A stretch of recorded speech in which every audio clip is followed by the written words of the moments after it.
السلام علیکم ورحمۃ اللہ وبرکاتہ۔ ان الحمد للہ والصلاۃ والسلام علی رسول اللہ، اما بعد۔ اعوذ باللہ من الشیطان الرجیم، بسم اللہ الرحمن الرحیم۔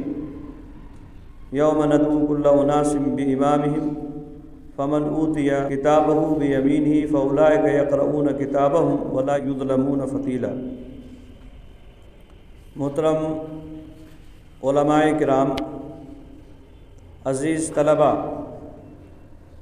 جیسا کہ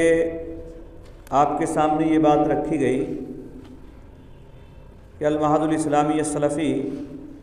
تاریخ اہل حدیث سے متعلق ایک سلسلہ شروع کر رہا ہے، اور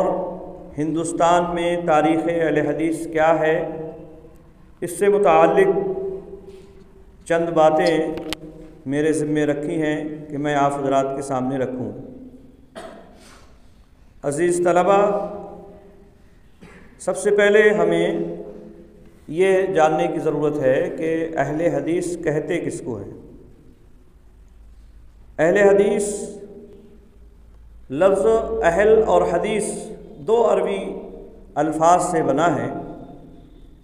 اور اہل کا معنی والا اور حدیث کا مطلب ہوتا ہے قرآن اور حدیث۔ چنانچہ قرآن مجید میں اللہ رب العالمین نے خود قرآن مجید کو بھی حدیث قرار دیا ہے۔ فَبِأَيِّ حَدِيثٍ بَعْدَهُ يُؤْمِنُونَ، اس بات کے بعد، اس حدیث کے بعد، یعنی قرآن مجید کے بعد کس بات پر وہ ایمان لائیں گے۔ اسی طرح سے نبی اکرم صلی اللہ علیہ وسلم کے جو اقوال ہیں، افعال ہیں، ان کو بھی حدیث کہا جاتا ہے، جیسا کہ اصول حدیث کا ہر طالب علم اس کو اچھی طرح سے جانتا ہے کہ نبی اکرم صلی اللہ علیہ وسلم کے جو بھی اقوال ہیں، افعال ہیں، یہ سارے کے سارے احادیث میں شمار کیے جاتے ہیں۔ تو اس اعتبار سے حدیث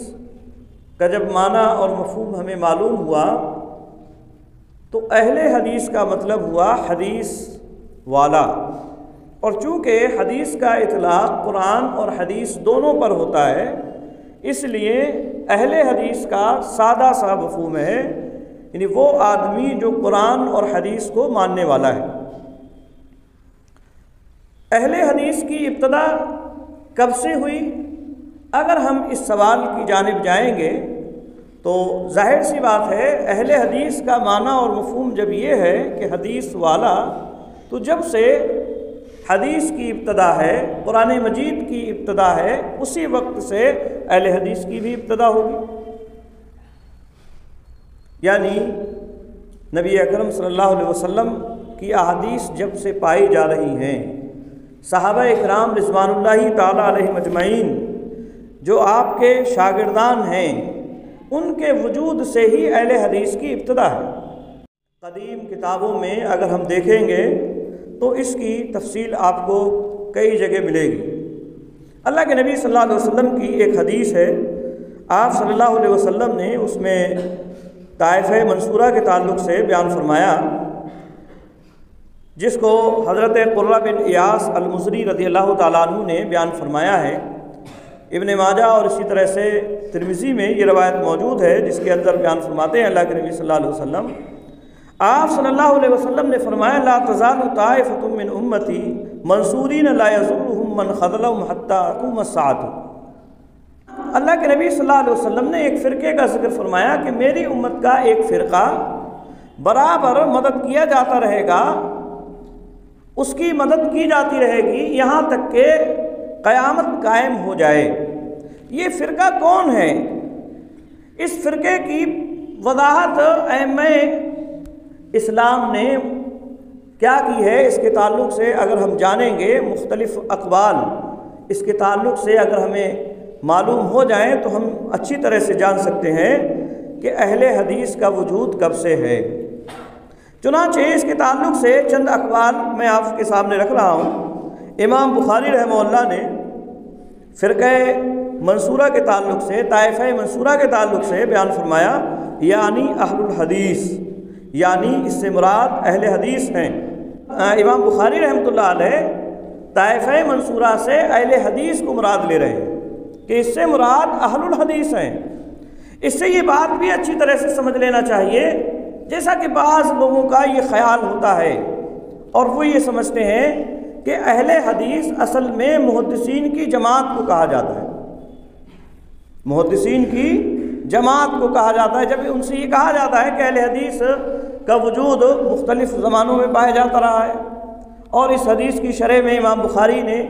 یا اسی طرح سے امام احمد بن حنبل نے یا اسی طرح سے اور دیگر ائمہ نے جو بیان فرمایا ہے، تو اس کے تعلق سے یہ بات رکھی جاتی ہے اور کہی جاتی ہے کہ اس سے مراد محدثین ہیں۔ لیکن یہاں اللہ کے نبی صلی اللہ علیہ وسلم یہ بیان فرما رہے ہیں کہ ایک گروہ ایسا رہے گا میری امت کا جس کی مدد کی جاتی رہے گی اور یہ قیامت تک قائم رہے گا، یعنی گویا کہ یہ جنت میں جانے والا گروہ ہے۔ اب ظاہر سی بات ہے، اس سے یہ بات معلوم ہو رہی ہے کہ یہ صرف علماء کا گروہ نہیں ہے، اس سے مراد صرف محدثین نہیں ہے، کیونکہ صرف محدثین ہی جنت میں نہیں جائیں گے، محدثین کے ساتھ ان کی عوام بھی جنت میں جائے گی۔ آئی بس میں تو اس سے یہ بات معلوم ہو رہی ہے کہ طائفہ منصورہ سے امام بخاری رحمہ اللہ نے یا اسی طرح سے اور دیگر ائمہ نے جو مراد لیا ہے وہ صرف محدثین کی جماعت نہیں ہے، بلکہ اس سے مراد محدثین کے ساتھ ساتھ ان کے عوام بھی ہیں۔ اسی طرح سے امام احمد بن حنبل رحمہ اللہ سے طائفہ منصورہ کے بارے میں پوچھا گیا تو انہوں نے فرمایا ان لم تکن هذه الفرقة المنصورة اصحاب الحدیث فلا ادری من هم، یعنی وہ بیان فرماتے ہیں کہ اگر طائفہ منصورہ سے مراد اہل الحدیث نہیں ہے تو میں نہیں جانتا کہ اس سے مراد پھر کون ہیں۔ آئی بات میں تو امام احمد بن حنبل رحمہ اللہ نے بھی اس بات کی وضاحت بیان فرمائی کہ اس سے مراد اصحاب الحدیث یعنی اہل الحدیث ہے۔ اسی طرح سے ایک اور حوالہ امام احمد بن سنان الواسطی، یہ مشہور محدث ہیں، وہ بیان فرماتے ہیں اور اہل بدعات کی پہچان انہوں نے بیان فرمائی، اہل بدعات کی پہچان انہوں نے بیان فرمائی، کہتے ہیں لیس فی الدنیا مبتدع الا وهو یبغض اہل الحدیث، کہتے ہیں کہ دنیا کے اندر کوئی بھی اہل بدعات نہیں ہے مگر وہ اہل حدیث سے بغض رکھتا ہے۔ تو یہ احمد ابن سنان الواسطی یہ بیان فرما رہے ہیں کہ اہل حدیث سے بغض رکھنے والا یہ بدعاتی ہے۔ اور اسی طرح سے اس تعلق سے بنیۃ الطالبین میں شیخ عبد القادر جیلانی رحمۃ اللہ علیہ، جن کی 11ویں شریف بڑے شوق سے منائی جاتی ہے، انہوں نے بھی اہل بدعات کی یہی پہچان بتلائی ہے۔ انہوں نے اہل حدیث کو مختلف الفاظ سے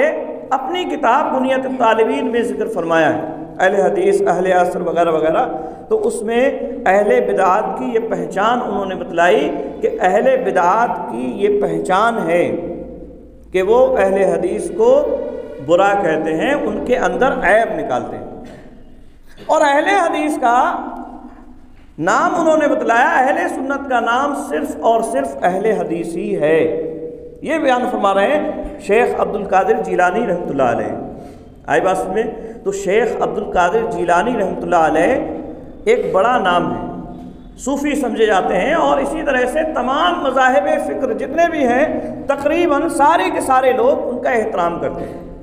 وہ ایک تو یہ کہ اہل حدیث کا وجود تسلیم کر رہے ہیں، اور ساتھ ہی ساتھ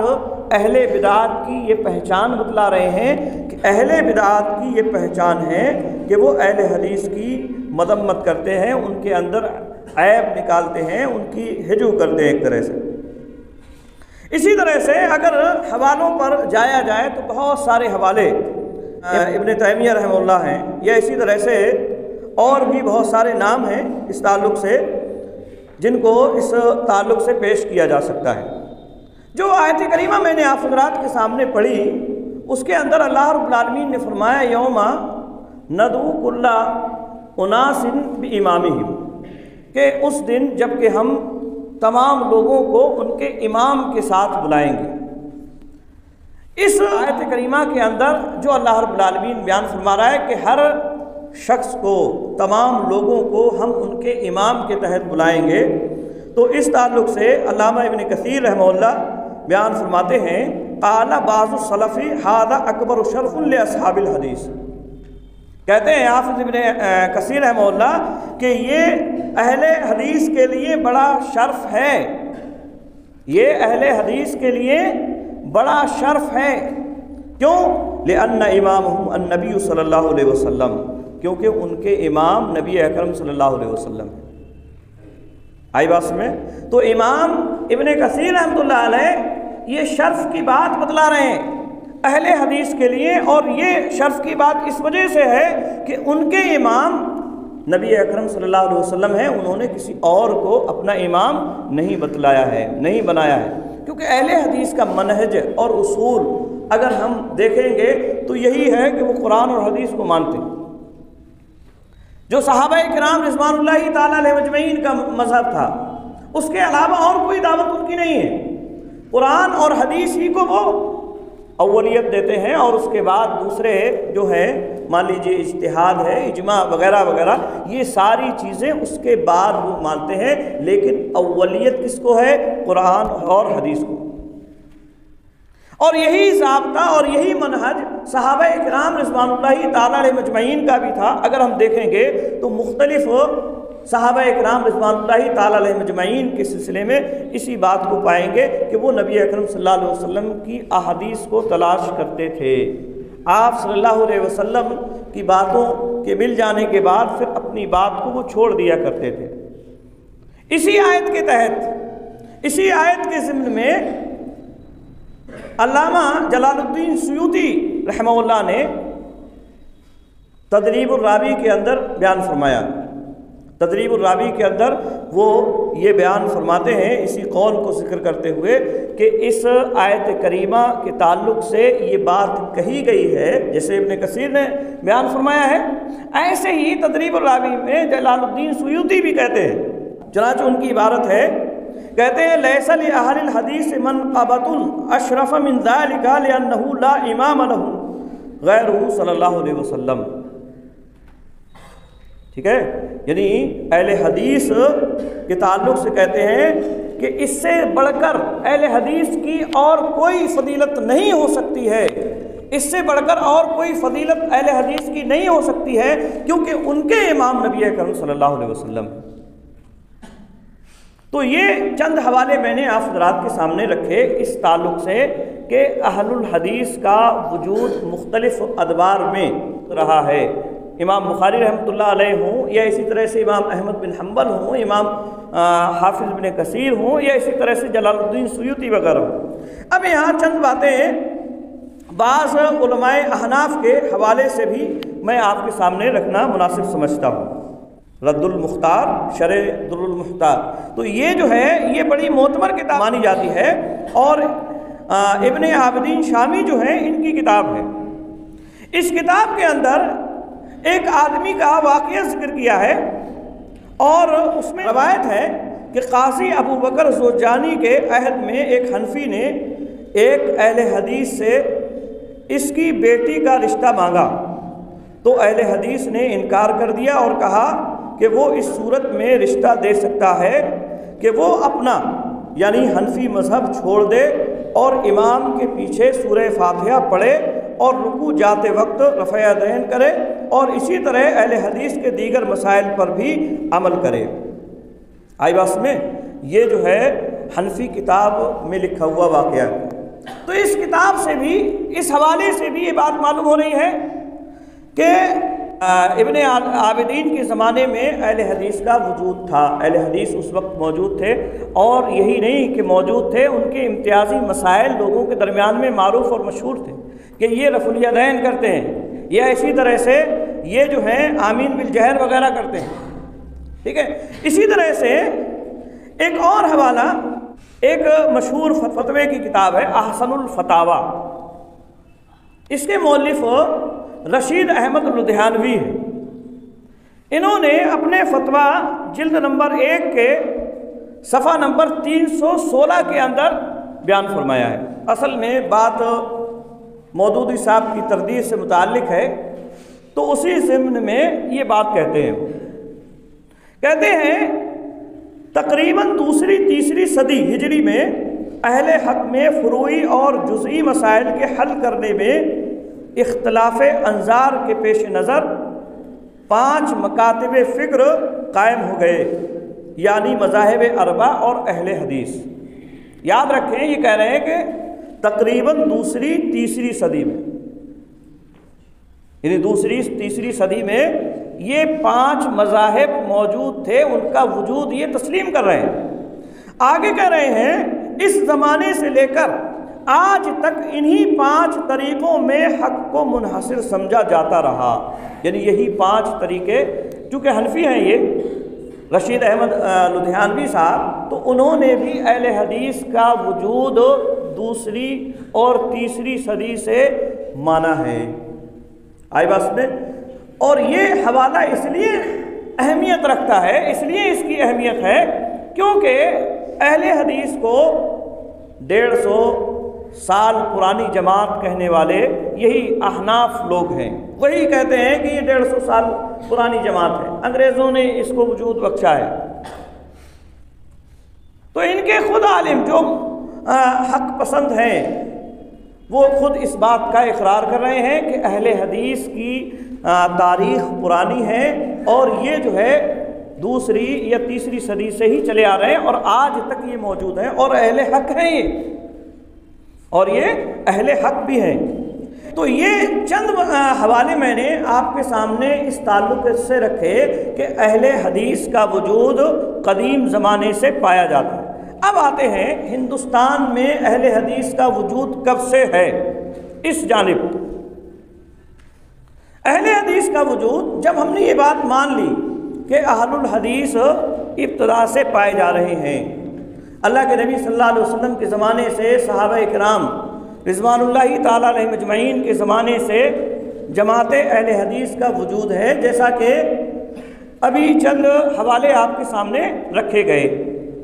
اور ان حوالوں کے اندر اس بات کی وضاحت کی گئی کہ اہل حدیث کوئی ایسا نہیں تھا کہ یہ ایک علماء کا طبقہ ہو، بلکہ یہ ایک جماعت تھی، ان کے مختلف مسائل تھے، امتیازی مسائل تھے، جن کے ذریعے سے لوگ انہیں جانتے اور پہچانتے تھے۔